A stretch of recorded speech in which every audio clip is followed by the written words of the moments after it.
Hey, it's Clay at claytrader.com, and I am very excited for this video because if this doesn't get you motivated, if this doesn't get you inspired, then I don't know what will. But I want to talk about Joey and how he turned a $150 trading account into $25,000 in only 3 months.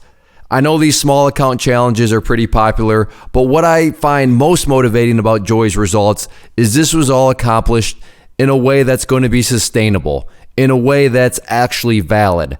Not in some sort of situation where he just woke up, threw his entire account into something, and that one thing happened to explode, and all of a sudden he's got $25,000.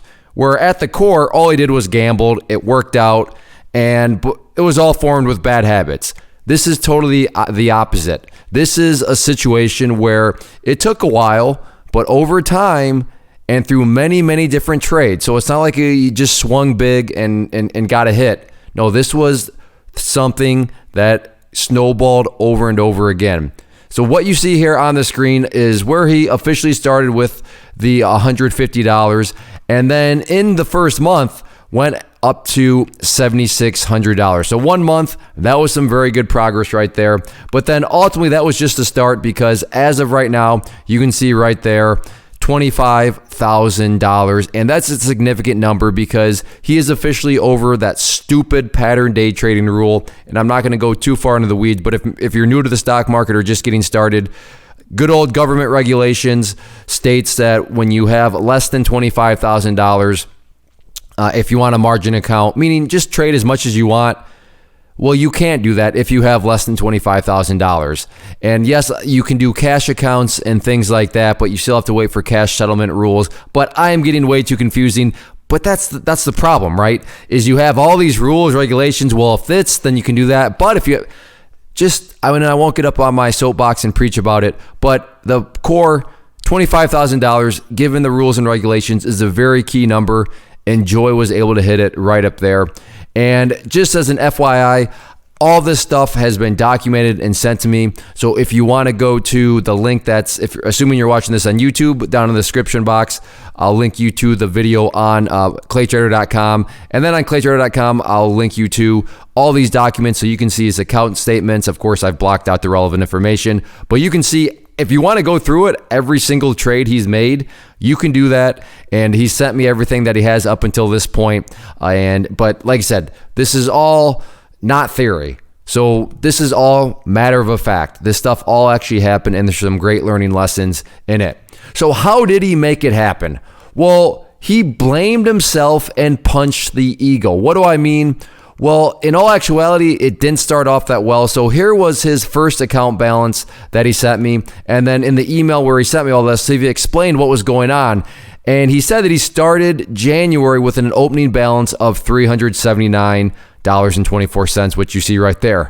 But then he goes on to say, but blew it up. In other words, the account essentially went down to zero. So he blew up in his account. It was not perfect from the start. But this is where the big learning lesson comes into play. And then he says he went and deposited another $150 into the account. So that's how that closing balance still was at $150 because he lost it all, but then just put in $150. Have you ever been here before? Have you ever blown up an account? Have you ever seen an account maybe not necessarily go straight to zero, but take a severe hit? My question to you is, who are you blaming? Whose fault is it that your account behaved in the way that it did? If you can learn one lesson from this is it is the most important thing, because nothing else from this point forward can happen unless you do this first thing. You got to blame the person in the mirror. You got to just say, well, that was me. That was my fault. When you blame yourself, guess what?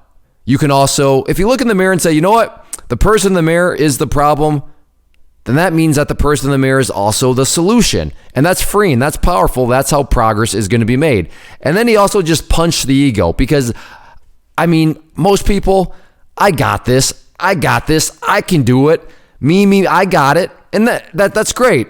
To an extent, you want to have confidence. You need to have confidence in yourself. But if you let that go too far, and if you let the ego take over to the point where you're like, no, I got this. I can do it. Well, you know what? I suppose that might work, but in many cases, and Joy is just the latest person where I have these results to document and pretty much prove that it's happened, is, you know what? He went out there and he found a team and mentor. He said, you know what?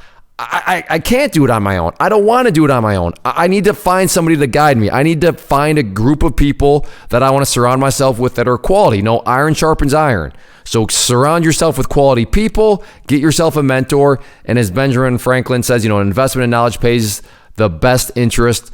And here was what he actually posted in the chat room when he finally broke the milestone. But he said right down there, hey, you know what? Thanks. You've been a great mentor. Am I saying that I'm the only mentor out there that's of quality? Of course not. I'm not saying that at all. All I'm saying is that in Joy's case, he determined that, he thought I would be a good mentor, and he went with me, and that's fantastic. It's worked out very nicely with him. But if you feel more comfortable with somebody else, if you like somebody else's style better of teaching and explaining things, then that's fine. I wish you nothing but the best. I want you to go with them. But at the end of the day, you know what? Sometimes you just got to admit that you can't do it on your own. Or that, if I go with somebody else, if I get a part of a team, if I get myself a mentor, then that can help speed up the process. That can help make the process less bumpy. It's going to be bumpy no matter what. Don't let anybody make you think otherwise. But you know what? It might actually be worth it. It might actually be worth just taking the step towards getting a mentor and joining a community, joining a team. That's what Joy did. And it really, really has paid off quite nicely for him. But think about it. He could have never done this unless he had just admitted to himself in the first place, yeah, it is my fault. And then unless he had punched the ego in the face. As basic as it is, as foundational as it is, our emotions are the biggest cutoff point for so many people because we let pride, we let ego get in the way. We want to blame other people. That's totally normal. It's normal to not want to blame yourself. But when you actually do that, you can make progress. So that's the second big learning lesson is he blamed himself, punched the ego in the face, which allowed for him to get a mentor, to join a team. And then because knowledge is power, he started to learn more about what's available out there. And I would consider he found an uncommon strategy. Now, maybe you'll hear this like, oh, I've heard of that before. But again, think about it. Somebody brand new to the market. If you were to stop a normal person on the street and talk to them about what I'm about, they're like, what? No, I've never heard of that. I have no idea how that works. Maybe you have heard of them, but you're like, well, I don't really understand how they actually function and all of that. But again, it goes back to get a mentor, get a community, start to learn, start to arm yourself with knowledge. But so what did Joy determine? Well, Joy is like, you know what? I know about the stock market, but there are objects that depend on the stock market. Meaning based on how the stock market behaves, that's going to dictate, that's going to determine how this object behaves. And in this situation, one of these objects, so for some cool kid lingo here, is known as options or options trading. So you figure out options, you give it the thumbs up, and there is great flexibility that can come with this. There is great opportunity. To be fair, if you rush into it like an egomaniac, if you rush into it, I'm going to do it all alone. Well, they will steal your lunch in a blink of an eye if you're not careful. But if you do go into it with a game plan and know what you're doing, there is great flexibility. There is great power within options trading. How so? Well, the reason why Joy was able to just grow such a small account, let's just look at it and first start with the problem with stock trading, which is this. You look at Tesla. Tesla, for one share, for one stock of Tesla, $427 as of the recording of this video. Think about that, $427 for just one share. So that's pretty rough, right? I mean, theoretically, Joy it would be impossible for him to partake, to get involved with Tesla, right? Because we just saw he had $150. Tesla cost $427. So therefore, it's impossible for Joy to get involved with Tesla. False. That's the power of options trading. How so? Well, like I said, let's take a look at one stock of Tesla versus in the world of options trading. Well, how much would you need to get involved? Right down there, you can see, I just took this off his account statement, which again, you can have full access to and go through all this stuff. But here, the amount needed to get involved with trading Tesla and making money from Tesla, this is going to look bizarre if you've never heard But right there, $32. Wait, what? $32? But you said the stock costs $420. Exactly.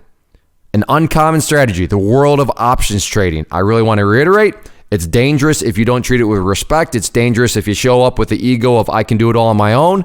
But you know, if you go with it and you surround yourself with other options traders, if you get yourself a mentor and you get yourself a good training program and have a strategy, then yeah, it's very possible to get involved and do very, very well over time, all right? But right there, options trading.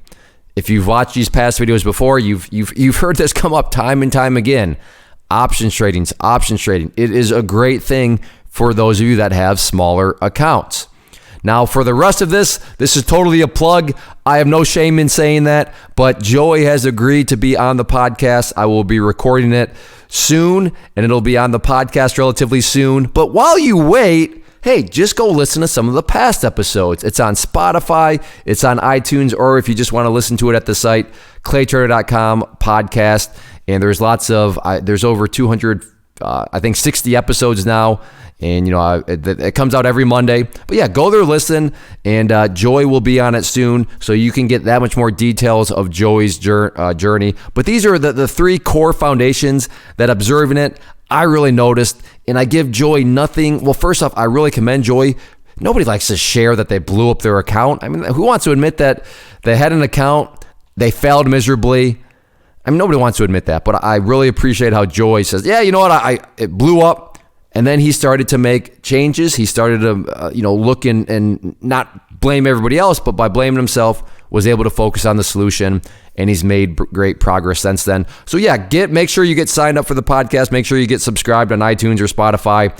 And Joey and more of these details are coming soon because there is. I put a post up on social media, and it did very well. So I know there's a lot of people out there anxious for it, and I'm looking forward to hearing about Joey and just all the more details of how this all played out. Finally, if you enjoy this video, if you enjoy me talking about members' results, showing different learning lessons from how members have had success, then hit that like button down below.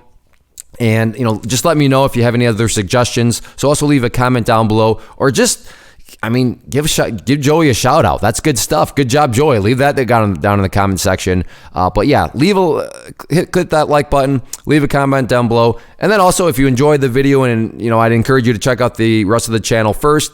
And if you decide that, yeah, this is a good overall channel, then please hit that subscribe button. I'd love to have you as a subscriber to the channel. So again, congratulations, Joey. And for those of you that are just kind of wondering, is this possible with smaller accounts? It is possible. You got to make some sacrifices. Sure, you got to arm yourself with knowledge, but you can totally grow a small trading account into bigger numbers. It just takes time. It takes a strategy, takes a little bit of patience, but it's totally possible. First off, thanks so much for watching the entire video. Real quick, before you go, I want to invite you to a live webinar, web class, training, workshop, online event, whatever you want to call it, but it will be me live revealing to you what I've discovered that has allowed me to transform myself from being an employee to being my own boss, including how I had only one losing day out of 73 days in total. I'm going to cover 3 keys that have helped me unlock profitable consistency within the markets. The first key is super weird, but in a productive type of way. The second key is super awesome because it quite literally is wired into our DNA as humans, making it very easy to use. But in a cruel way, this becomes a pitfall for many traders. I'll explain it all though, including how to avoid the pitfall that it creates for some. And yeah, the third key, when you hear it, sounds way too good to be true, but it's not, and I'll show you how it all works. Then at the end, I open it up for a question and answer session that is, again, totally live. Even if you can't make the live session, please still sign up as it will be recorded, and you can go back and watch the replay that I will send you. Click the image on the screen or click the link down in the description box so you can get the date and time and claim your spot, which I should note is limited due to the fact that this truly is a live event. If you have any questions, let me know. If not, I'll be seeing you soon.